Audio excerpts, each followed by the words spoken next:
What's going on, friends? My name is John Waldman. I'm a filmmaker based in New York, and today we're talking about S&Q Motion on the Sony Fx6.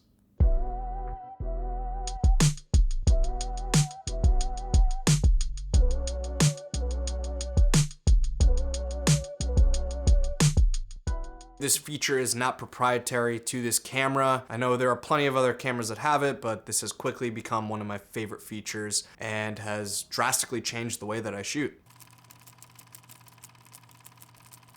So first, let's actually just get the downsides out of the way. When you use this mode, you're not getting any sound. So if you need sound when you're changing your frame rates, when you're doing higher speeds, if sound is important to you, don't do this. But if sound doesn't matter, then follow along, and here we go.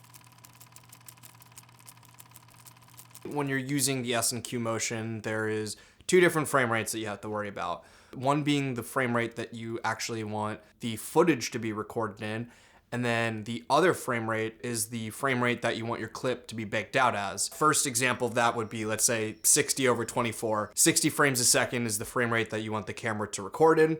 24 frames a second is the speed in which that you want your clip to be played back at. So it's essentially slowing down your 60 frames into a 24p clip. So when you drop it into your timeline for whatever NLE that you're using, the clip is already going to be slowed down for you. So it's going to come up as a 24p clip, but it's actually 60 frames already slowed down into a 24p clip. Why would I use this function? That's a great question, John. Thank you for asking.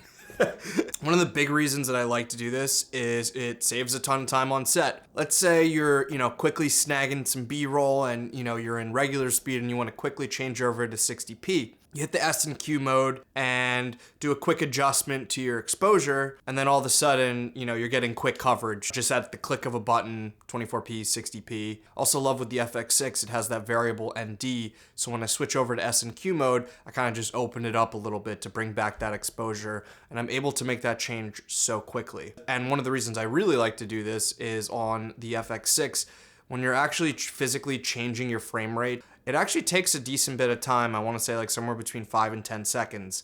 And let's say you're doing something like a doc and you don't have 5 or 10 seconds to spare, that could be crucial. So just having that one little click of a button really saves you a lot of time on set, and it saves you time in post. I love this workflow so much, especially paired with that variable ND. It just makes things run so much more efficiently.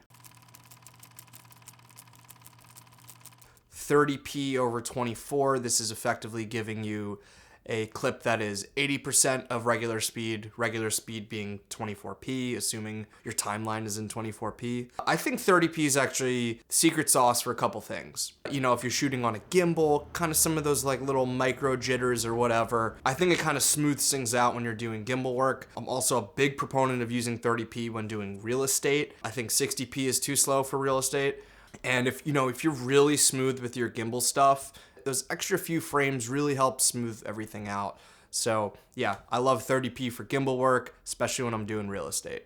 And then also, again, as I've said before, instead of, interpreting the footage, if you just shot it in regular 30 frames, not in S&Q Motion, you don't have to do that. It does it right in camera.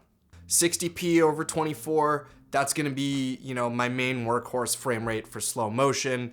This is just great for anything that you want to slow down, B-roll, whatever it may be. I think 60 frames is like the perfect amount of slow-mo. I'm using 60p 98% of the time. The next one I would jump to, and probably most people would jump to, would be 120 frames a second.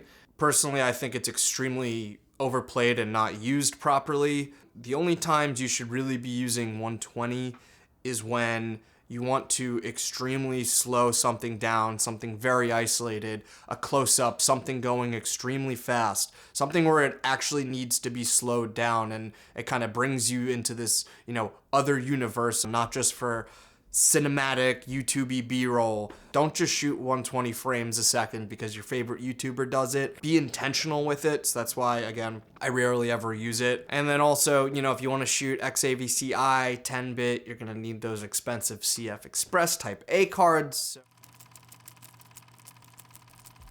Just to kind of wrap things up, S&Q Motion is one of my favorite features on the Sony Fx6.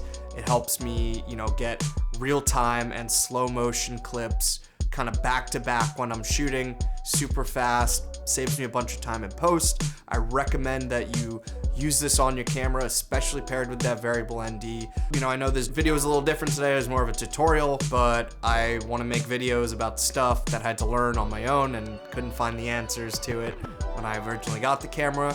Let me know if you like this type of content. I have a list of ideas of more to do. Anyways, guys, that is about it for today. Cheers.